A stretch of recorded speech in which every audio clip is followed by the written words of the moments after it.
Hello viewer, अस्सलाम वालेकुम। आप मेरा यूट्यूब चैनल देख रहे हैं। मैं हूं आमिर इकबाल। पिछले व्लॉग में मैंने आप लोगों से शेयर किया था अबाउट साइबर सिक्योरिटी अवेयरनेस और साइबर सिक्योरिटी अवेयरनेस प्रोग्राम। उसकी लैब के लिए मैं नेक्स्ट व्लॉग में आपके साथ शेयर करूंगा जो मैंने टूल बताया था, जो ओपन सोर्स टूल है फिश मी, जिससे आप फ़िशिंग कैंपेन कंडक्ट करते हो, फ़िशिंग ईमेल सेंड करते हो। उसमें मैं आपको बताऊंगा कि कैसे आपने जो है यूज़र इंपोर्ट करना है, कैसे जो इनिशियल पासवर्ड होता है उसका वो कैसे एक्सेस करना है और उसको चेंज करना है, और ईमेल टेम्पलेट कैसे बनाने हैं, लैंडिंग पेज क्या होना चाहिए आपका, और लॉन्च कैसे करनी है कैंपेन, और प्रोफाइल कैसे बनानी है, और उसके अंदर एसएमटीपी जो आपका एक्सचेंज का है या आपका ऑनलाइन एक्सचेंज है उसका कैसे कॉन्फ़िगर करना है। तो आज का जो हमारा एक्चुअली जो टॉपिक है वो दो चीज़ों पे है। एक तो है password management, credential management policy के ऊपर कि आपने कैसे इम्प्लीमेंट करनी है, और दूसरा है अकाउंट यूज़र एक्सेस मैनेजमेंट। अब ये दोनों आपस में को रिलेट करती हैं दोनों पॉलिसीज़, इसलिए जो मैंने आज आज का जो टॉपिक चूज़ किया है वो अकाउंट के रिलेटेड और पासवर्ड के। तो आज चलें स्टार्ट करते हैं। जैसा कि आप स्क्रीन देख रहे हैं, ये एक्चुअली जो होती है ना पासवर्ड मैनेजमेंट पॉलिसी की स्टेटमेंट यही होती हैं। ठीक है कि आपका पासवर्ड एटलीस्ट 8 करैक्टर होना चाहिए, लेकिन मैं 8 करैक्टर को as a security guy recommend नहीं करता। कम से कम आपका 10 करैक्टर होना चाहिए। उसको मैं एक्सप्लेन करूँगा क्यों। और पॉलिसी के अंदर ये स्टेटमेंट होती हैं कि पासवर्ड जो है 10 करैक्टर होना चाहिए, अपर केस होना चाहिए, A to Z, lower case होना चाहिए, A to Z, उसके अंदर नंबर होने चाहिए, उसके अंदर स्पेशल करैक्टर होने चाहिए, और उसके अंदर स्पेशल करैक्टर जैसे नीचे वो एग्जांपल भी दी हुई हैं, जैसे every every morning I catch a बस एट 8 PM फ्रॉम वादामाल। सो ऐसे आप लेके एक एक वर्ड हर उसका तो आप बना सकते हैं। उसके अंदर जो इम्पोर्टेंट होता है, जो पासवर्ड की जो है ना वो एक्सपायर फ्रीक्वेंसी बोलो या पासवर्ड कब एक्सपायर होगा। अब पासवर्ड कब एक्सपायर होगा, ये दो चीज़ें होती हैं इसके अंदर। आपने फ्रीक्वेंसी सेट करनी है 45 डेज 60 डेज, और ये 45 डेज 60 डेज एक स्विफ्ट एप्लीकेशन है, उसका CSP फ्रेमवर्क है।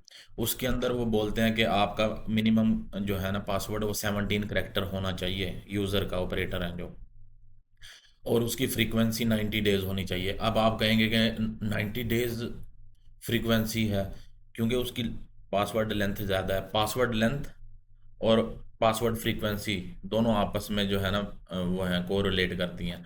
अगर आप पासवर्ड लेंथ आपकी 10 करैक्टर है तो आप उसकी फ्रीक्वेंसी जो है ना वो 45 डेज रखें। अगर आपकी पासवर्ड लेंथ जो है वो मोर देन लाइक 12 करैक्टर है तो आप 60 डेज रख सकते हो। अगर 17 करैक्टर है तो 90 डेज। तो ये आप खुद सेट कर सकते हो कि आप जिस तरह इजी हो और जिस तरह मैनेज कर सकते हो पासवर्ड पॉलिसी को, इस तरह।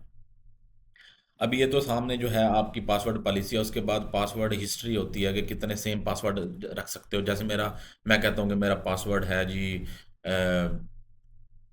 मेरा पासवर्ड है PASSW0RD पासवर्ड 12।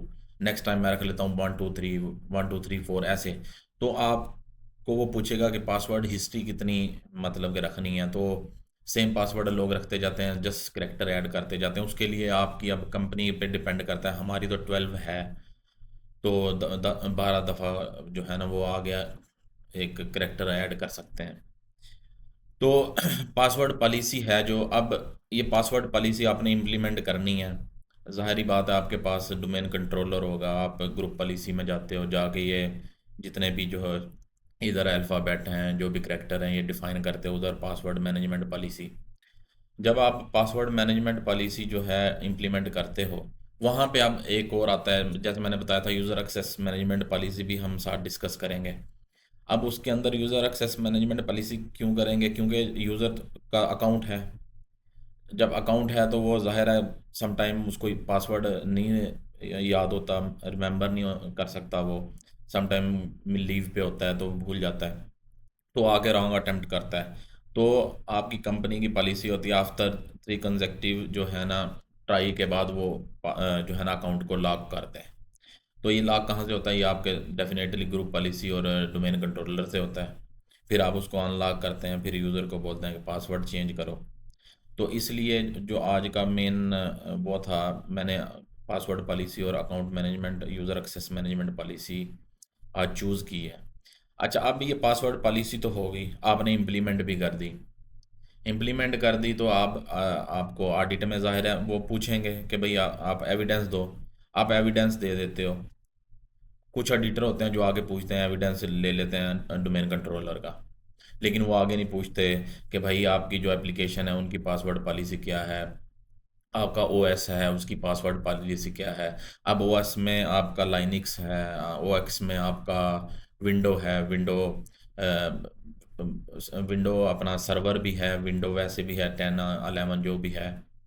अब वो आपसे आगे पूछते हैं बस कि भाई आप पासवर्ड पॉलिसी शेयर कर दो। तो आप डोमेन कंट्रोलर से क्या करते हो, जाते हो वहाँ से ग्रुप पॉलिसी से वो पासवर्ड पॉलिसी और साथ अकाउंट मैनेजमेंट पॉलिसी दोनों का स्क्रीनशॉट लेके आप शेयर कर देते हैं। लेकिन जो एक्चुअल है वो रिक्वेस्ट करना चाहिए ये सब चीज़ें, और आपको एज अ सिक्योरिटी गाय ये चीज़ें आप लाजमी देखनी है। और इसका जो है ना वो जब आप रिस्क असेसमेंट कंडक्ट करते हो तो उसमें आपने देखना है, आपने अपनी जो इंफ्रास्ट्रक्चर टीम है उससे रिक्वेस्ट करना है कि भाई मुझे पासवर्ड पॉलिसी शेयर करें। नीचे kindly provide me password policy, नीचे लिख दें जी application, OS, window, domain controller. अब क्या होता है, ओएस में जो है दो लाइनिक्स है और विंडो है, आपने लाइनिक्स की अलग से लेनी है, क्योंकि मोस्टली जो होता है ना लाइनिक्स जो है ना इंटीग्रेट नहीं होती एक्टिव डायरेक्टरी के साथ, उसमें इशू आते रहते हैं। तो लोग क्या करते हैं लाइनिक्स को जो है ना इंडिपेंडेंट रखते हैं। अब लाइनिक्स में ये होता है कि कोई सच वो नहीं है जहाँ से आप जैसे ग्रुप पॉलिसी से सब डोमेन कंट्रोलर से सब आप सर्वर पे फोर्स कर देते हो। लाइनिक्स में फिर क्या करना पड़ेगा, आपको अलग अलग सिस्टम पे जाके सेम पॉलिसी डिफाइन करनी पड़ेगी अलग अलग। तो आपने क्या करना है, मेक श्योर करना है कि आप लोगों ने जो है ना पासवर्ड पॉलिसी जितने भी सिस्टम है उन पे इम्प्लीमेंट की हुई है, जो भी आपके पास पोर्टल हैं जो भी है, और उसकी फ्रीक्वेंसी सेट है, पासवर्ड चेंज होता है, उसका आइडियल टाइम भी है। तो ये सारी चीज़ें जो है ना पासवर्ड मैनेजमेंट पॉलिसी का पार्ट हैं। अभी आ जाते हैं यूज़र एक्सेस मैनेजमेंट पॉलिसी पे। अब यूज़र एक्सेस मैनेजमेंट पॉलिसी पे मैं देखता हूँ बहुत सारी कंपनियां क्या करती हैं, first name data last name रख देती हैं, पूरा पूरा नाम लिख देती हैं। मैं as a security guy recommend करूँगा, क्योंकि यूज़र के लिए प्रॉब्लम हो जाता है। आप क्या करो, first letter of first name dot last name, या first letter of last name dot first name. जैसे मतलब कि मेरा नाम आमिर इकबाल है, ए डॉट इकबाल, सिंपल। तो आप टाइम भी बचेगा। अब मैं AMIR Aamir dot IQBL Iqbal लिखूंगा तो उसके लिए मेरा टाइम भी जाएगा। कुछ लोग होते हैं उनके जो है ना बड़े बड़े नाम होते हैं, तो उनके लिए प्रॉब्लम हो जाती है। जैसे हमारा एक कोलीग है, उसका नाम है रमेश कुमारा सामे। अब रमेश डॉट कुमारा सामे लिखेंगे तो कितना बड़ा है, R डॉट रमेश लिख देंगे तो ठीक है।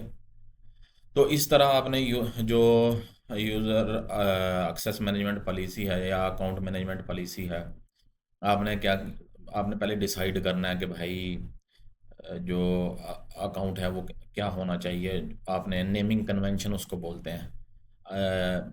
जो पॉलिसी होती है उसके अंदर आप डिफाइन करते हो नेमिंग कन्वेंशन, कि आप first name dot last name रखोगे या last name dot first name रखोगे। उसके बाद वही अकाउंट मैनेजमेंट पॉलिसी आ गई कि यूज़र जो है ना वो अ, जब ट्राई करेगा फील्ड लॉगिन का तो वो उसका अकाउंट लॉक आउट हो जाएगा। और आजकल जो है ना मेनली जो लोग जो है ना क्लाउड पे, क्योंकि आजकल ऑन प्रमिसेस का इतना वो नहीं रहा, लोग मोस्टली जो है ना क्लाउड सर्विसेज यूज़ करते हैं, जैसे ऑफिस 365 ईमेल होगी और वो सारी क्लाउड पे जा रहे हैं लोग स्लोली स्लोली। तो उसके लिए जो है ना आप 2FA भी उसका पार्ट होती है, 2FA इम्प्लीमेंट करते हो। 2FA जब आप इम्प्लीमेंट करते हो तो उसके अंदर डेफिनेटली आप जो है ना वो इंटीग्रेट करते हो किसी उसको गूगल अथेंटिकेटर को या माइक्रोसॉफ्ट के अथेंटिकेटर को। तो अभी एक आपको मैं शेयर करता हूँ, ये देखें आप।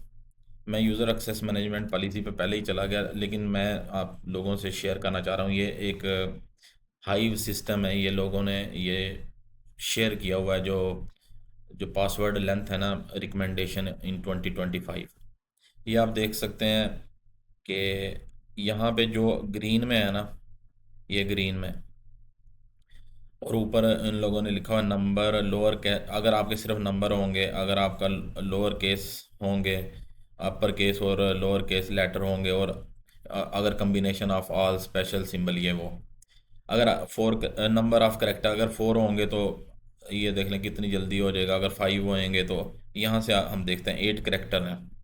ठीक है, अगर नंबर सिर्फ होंगे तो देखो आपका पासवर्ड उसी टाइम क्रैक हो जाएगा। ठीक है, अगर लोअर केस होंगे तो 3 वीक्स लगेंगे, अगर अपर केस और लोअर केस होंगे तो 15 ईयर, अगर उसके साथ नंबर भी लगा देते हैं कम्बिनेशन ऑफ 1 ईयर, अगर कम्बिनेशन ऑफ स्पेशल करेक्टर भी आ जाता है तो 164 ईयर।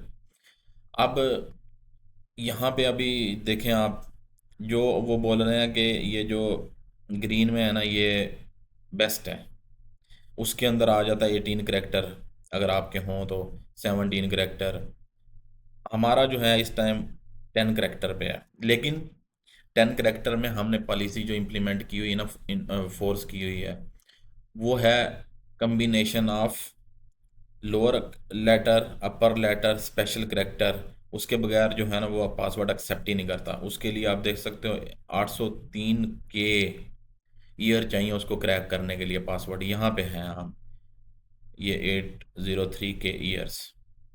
अब एक और है, मैं आपको दिखाता हूँ, ये मैं आपको दिखाता हूँ कि आप अगर पासवर्ड रखते हो सिर्फ नंबर 1 2 3 4 5 6 7 8, ये देख रहे हैं 8 करेक्टर सिर्फ नंबर हैं, तो बोल रहा है कि भाई 0 सेकंड लगेगा इसको क्रैक करने में।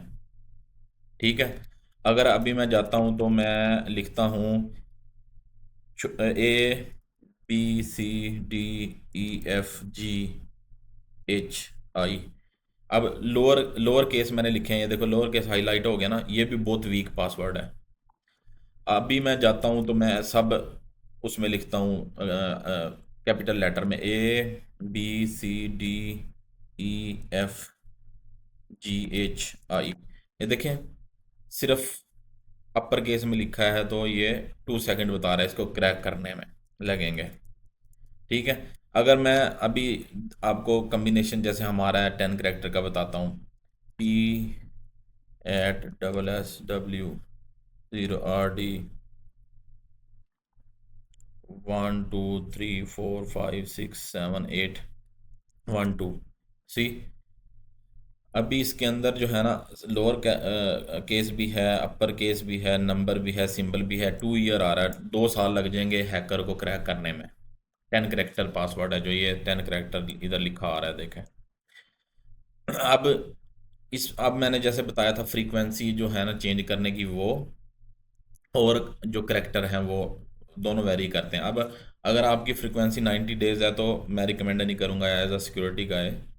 इसके लिए 10 करेक्टर के लिए 45 डेज़ ठीक है। 45 डेज़ के बाद आप जो पॉलिसी ग्रुप पॉलिसी के थ्रू फोर्स करेंगे यूज़र अपना पासवर्ड है ना जो चेंज करें, और एप्लीकेशन के थ्रू भी करें, और जो जो भी आपके पोर्टल हैं जो कैपेबल हैं, जो मतलब कि वो इन्फोर्स कर सकते हैं यूज़र, और वो पॉलिसी आप डिफ़ाइन कर सकते हैं। हाँ, अभी इम्पॉर्टेंट एक और चीज़ है, इम्पॉर्टेंट चीज़ है इंफ्रास्ट्रक्चर, नेटवर्क कंपोनेंट को मैं भूल गया हूँ। अब नेटवर्क कंपोनेंट में मोस्टली लोग क्या करते हैं, पासवर्ड जो है ना वो चेंज नहीं करते, जैसे फायरवॉल का सुपर यूज़र का है, और डेटाबेस में भी लोग ऐसे ही करते हैं, डेटाबेस का भी नहीं करते। तो ये भी सही नहीं है। तो आपने पॉलिसी इन्फोर्स करवानी है, आपने उनसे एविडेंस लेना है लास्ट कब चेंज किया, आपने उनसे ऑडिट ट्रेल मांगनी है, और मेक श्योर करना है कि वो लोग चेंज करें। नहीं चेंज कर रहे तो आप उसको एज अ नॉन कंप्लाइंस उसको जो है ना कंसीडर करना है। और आपने अगर वो कंटिन्यूस कर रहे हैं नहीं कर रहे तो आप उसको एज अ रिस्क डिफाइन कर देना आपने आईटी रिस्क रजिस्टर में, कि ये जो है ना रिस्क है। तो ये आप देख